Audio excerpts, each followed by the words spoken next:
Hello friends, जय जगन्नाथ। आज आम देखा बारमासी गेंडूर जत्न किपरि नबा। बारमासी गेंडू को आम किपरि जत्न नेबा, ताकू पुणी पुराणा गछरु नुआ गछ करवा, वर्ष सारा ए गछ को किपरि रखिबा, ए सब विषय प्रति देखिबा केमती करबा। आमे प्रथमे बारमासी गेंडू लगेइथिले शीत दिने।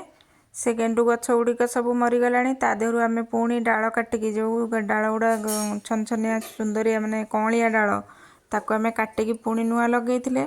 से गछरे एबे पुणी कढ़ होइगलाणी। कढ़ हेले कौन हबो, गछ बुढ़ा होइजिवो। गछ बुढ़ा हेले पत्र पातलिया होइजिवो, गछ मरीजिवो शीघ्र फुल फुटिगले।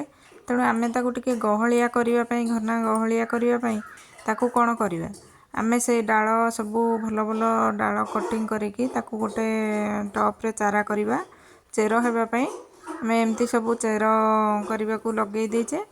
सेटा चेर हवा भितरे कौन होउची ना, कढ़ हो जाउची। से कढ़ हो गले कौन हबो, गछ पत्र कौलिया बदल रे पाचिलिया पड़ी जिवो। तेणु आमे सबू कढ़ छिड़े दबा। कढ़ छिड़े देले गछ भल गहलिया हबो, आउ वर्ष सारा रहिबो। देखंतु मु एठी किपरि सबू गोटे टप रे सबू चारा कटिंग करिकी, डाल कटिंग करिकी लगेइची। से सबुथिरे कढ़ हो जाइची। मु ताकू सबू कढ़ छिड़े दउची। टिके समय दरकार करी बाहर करिकी करबा को पड़िबो। तेणु कढ़ छिड़े देकी मु ताकू पुणी चेर हेले आउ गोटे जगार लगेइबी। मु एठी आउ गोटे टीण रे लगेइची कौन, टगर गछ। जो थोपा टगर गछ तले लगौचे सबू पोक खाई जाउची। पोक खाई जाउची जदि मु एबे एथर कौन करची, गोटे टीण फांका थिला, मु किछि दिन वेस्ट करेनी, से टीण रे माटी पुरेकी मु गोटे थोपा टगर गछ लगेई देइची।